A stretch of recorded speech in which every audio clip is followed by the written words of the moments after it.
The first time that I heard COVID was when I was in China, that I was going to spend my time with my family, and then the whole Spring Festival. I haven't I haven't go back to China for almost 10 years.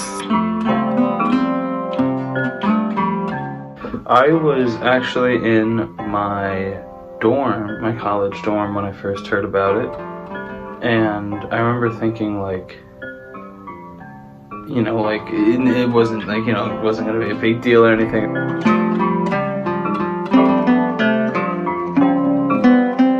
Definitely by early January, it was in the news, kind of just another news story, no big whoop.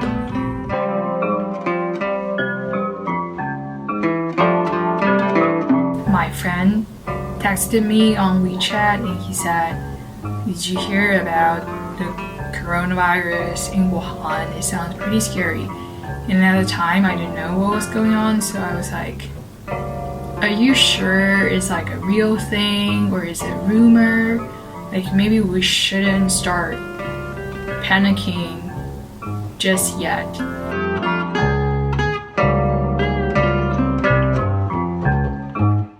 One of the first times that I heard about COVID was from my students making jokes about Corona, the beer. That was one of the first things that I heard about COVID.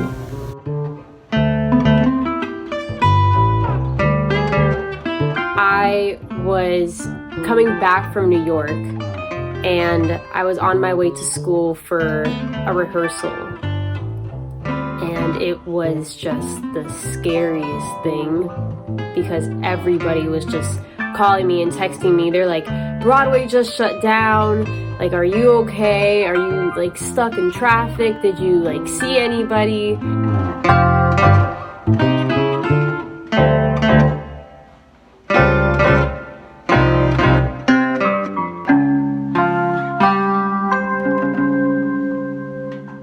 And I remember like having to like go outside in like full mask and glove and like all that gear with like bleach and like Ajax and just spray like the box with like Lysol and like rub it down real quick before it could be like in the house, because like the virus could like stay on the cardboard or something.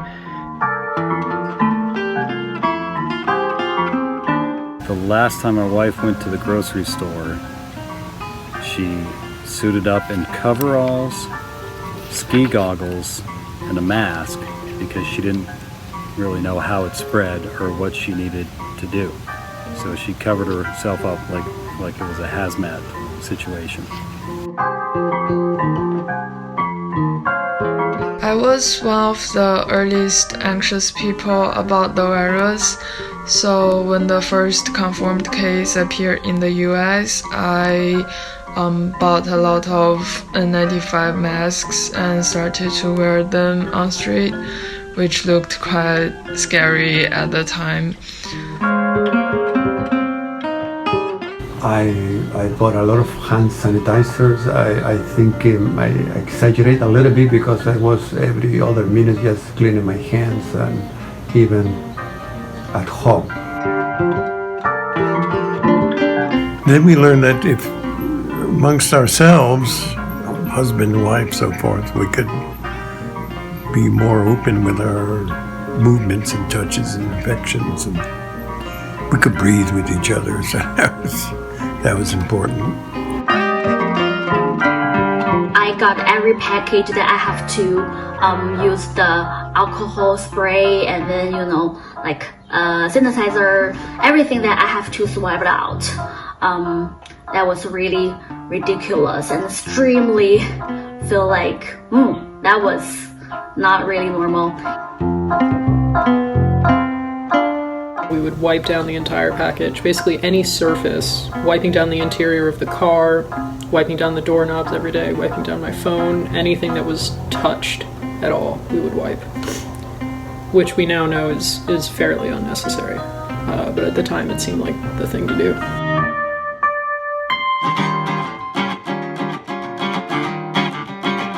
gotta get together, then stay apart. We gotta do whatever it takes and not lose heart. It's times like these, my friend, when we'll show them how to be the greatest generation right now. So keep your distance and wash your hands. Take care of your loved ones and forget your plans. Just hold on to all the hope your heart will allow. We'll be the greatest generation right now. Right now.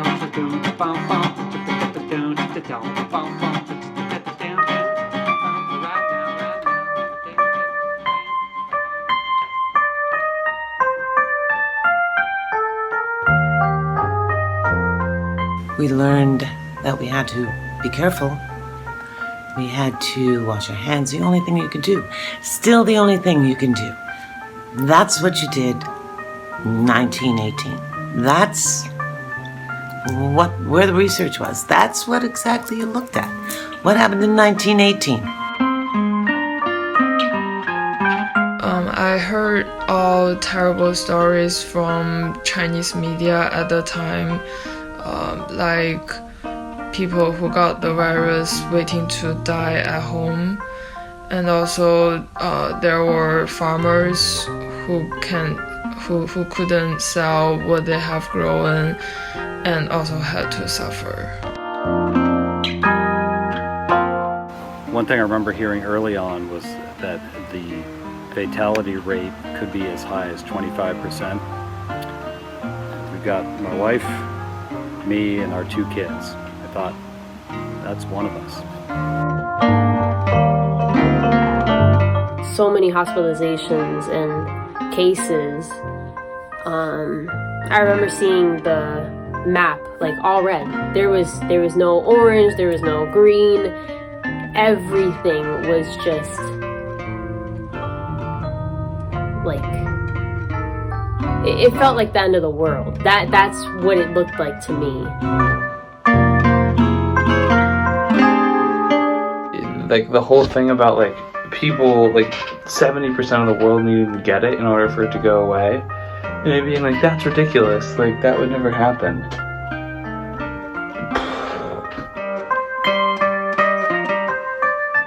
It said like a China virus or like Wuhan virus. So being a Chinese, I don't think that was our fault or something. So that was that was the only thing I feel not very comfortable with. But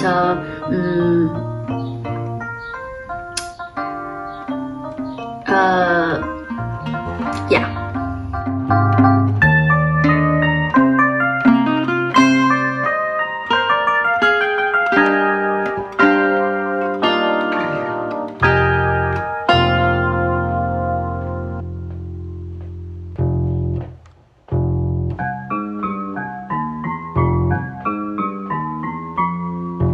I stopped working because of COVID. I had been teaching music, and then I was going to move to Berlin, which I could not do because I couldn't move during the pandemic. So it sort of stopped all plans.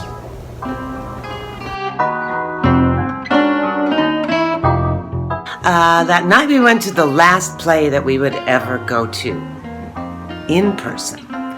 And then on the rest of the week, everything that we had, all the gigs that were coming up in the summer were all canceled. Everything was canceled. I had my last dance class on the Thursday. We went to the bar afterwards and had a drink. Went over to Trader Joe's to get something, and it was jam-packed.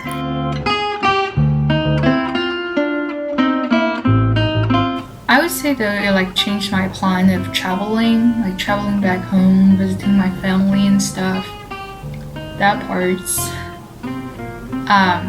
was altered a lot.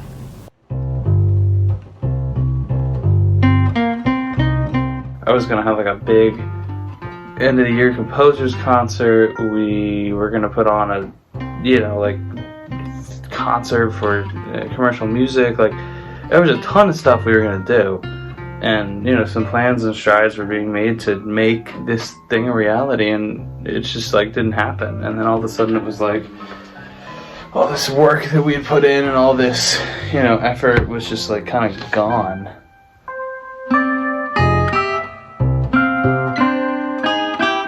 COVID-19 made my school go online, and before that I was planning to take summer courses in Japan or in South Korea, but then that couldn't happen.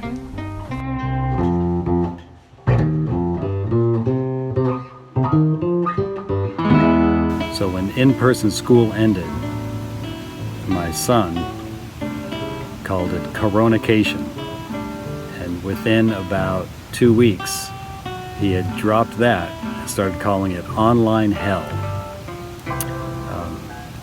As far as my work, I went from just working and preparing for work and doing work to, holy cow, how long can we make it if my work goes away, if I get laid off?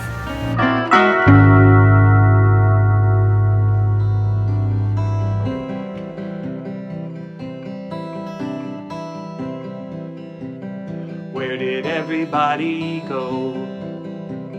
Seems to me I ought to know. But everywhere the streets are bare when I stare out my window. Where are all my friends today? They're coming back again, they say. But the awful fact is some won't be back. So don't tell me it's okay when everyone I love is gone away.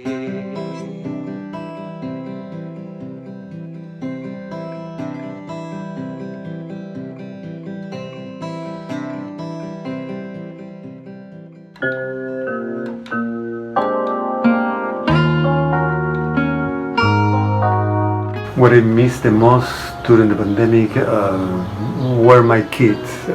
They were living with their mom, and then I remember their grandma was in a high risk of getting COVID,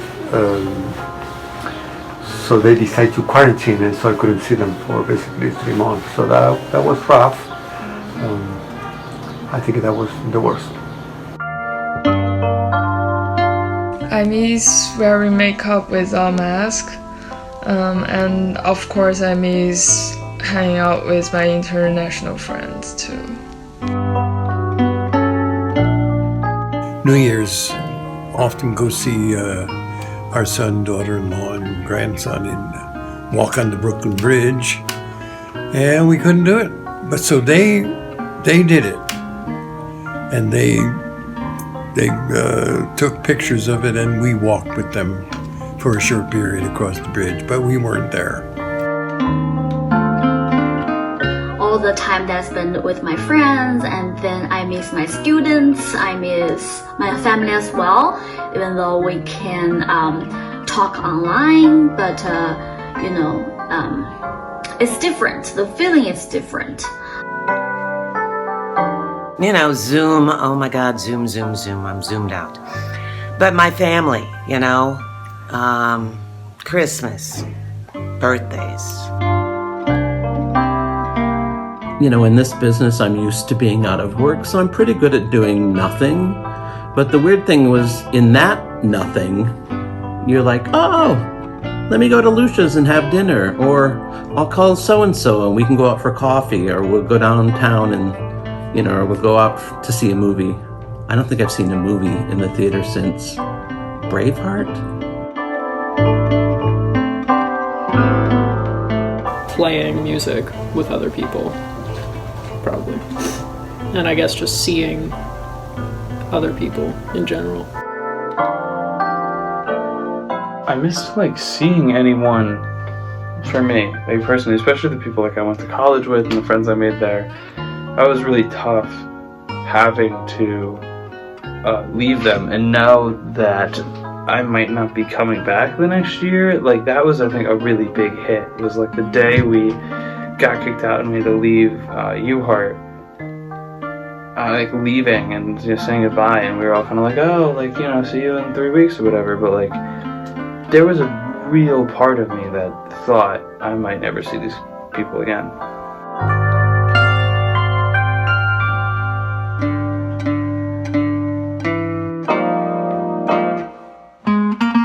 Before the pandemic, I never really went outside, or they didn't really see me around in public.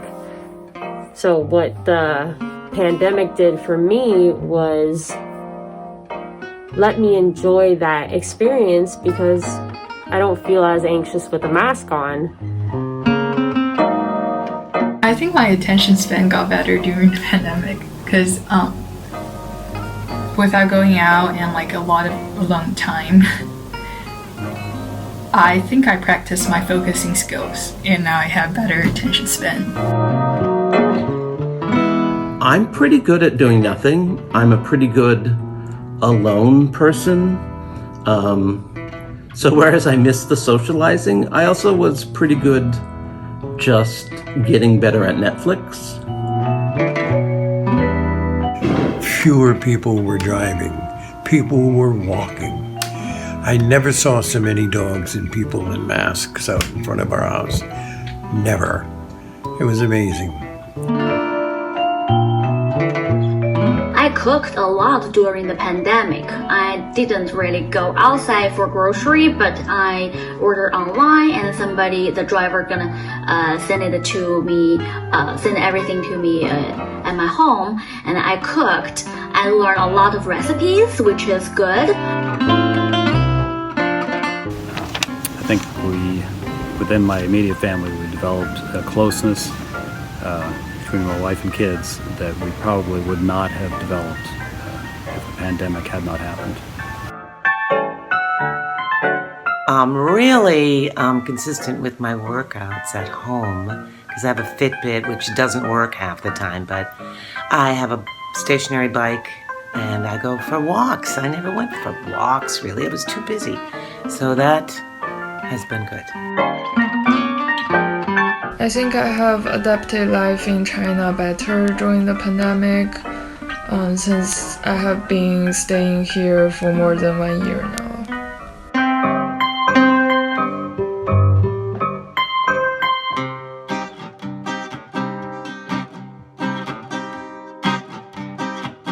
Another night alone,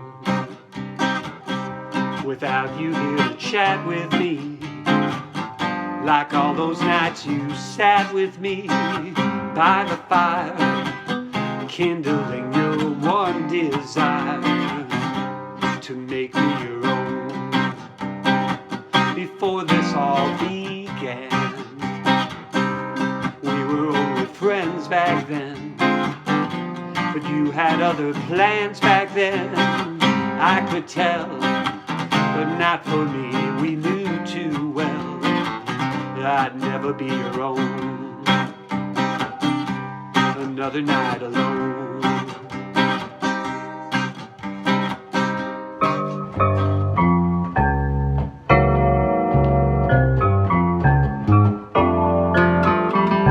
Before I traveled back to China, I was in LA. I was hanging out with my cousin and some friends, and we weren't wearing masks, and we went to restaurants and stuff.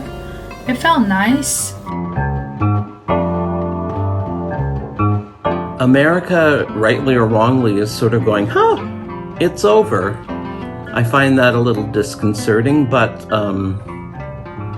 nice too. Part of it's the warm weather, summer, we just want to do stuff.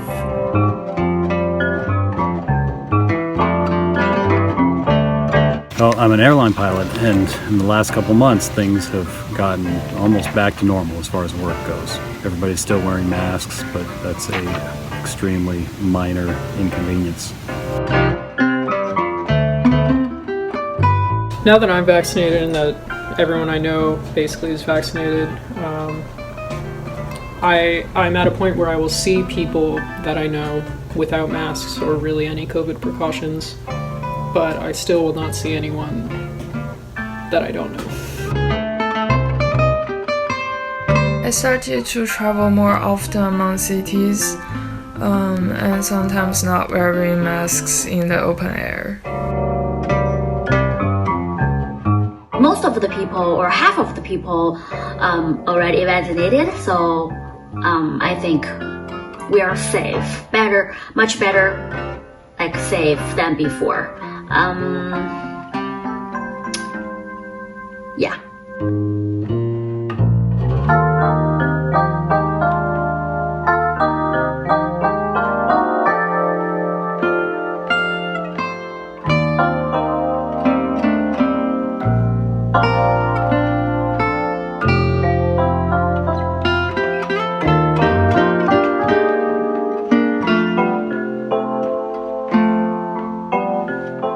I think COVID-19 was the perfect level of lethality to cause disagreement. If it was a little bit less lethal, maybe we really could have just ignored it, and vulnerable people could have sheltered and things would have been fine. If it had been more lethal, I think everybody would have taken it very seriously. And as it was tragically divisive for our society. And I just hope that in the next pandemic, because there will be more, I hope that we'll handle it better.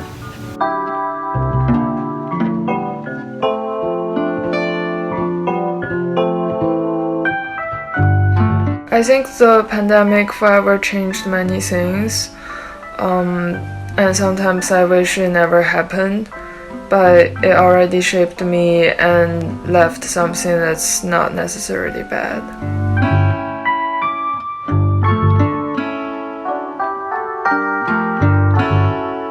I feel like I've talked about it every single day of my life, but really sitting down and like thinking about it, it's really horrible, but you know, we will come out stronger.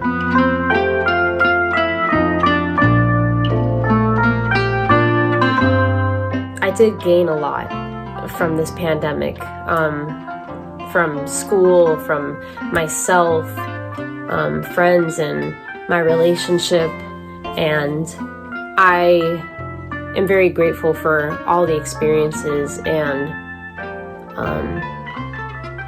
I'm just excited to see, you know, what's going to come from this, and how we as the world can move forward and hopefully get better.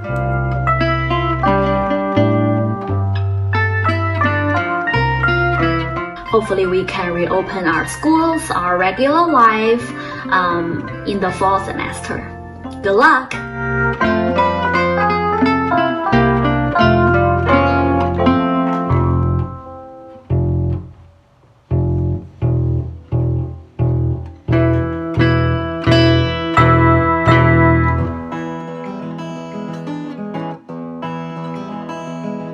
For some the door is open, they've walked through it all year.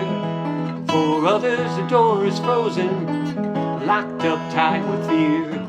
You could see your own reflection as you stare into the glass, or see the world outside that's moving much too fast. Well, ease off of the railing, let go and take a breath. Is your confidence still failing? Are you frightened half to death? You made it through the gauntlet, face that silent foe. Now don't look back on what you did, just let it go. Open the door and walk on. Open the door and walk on.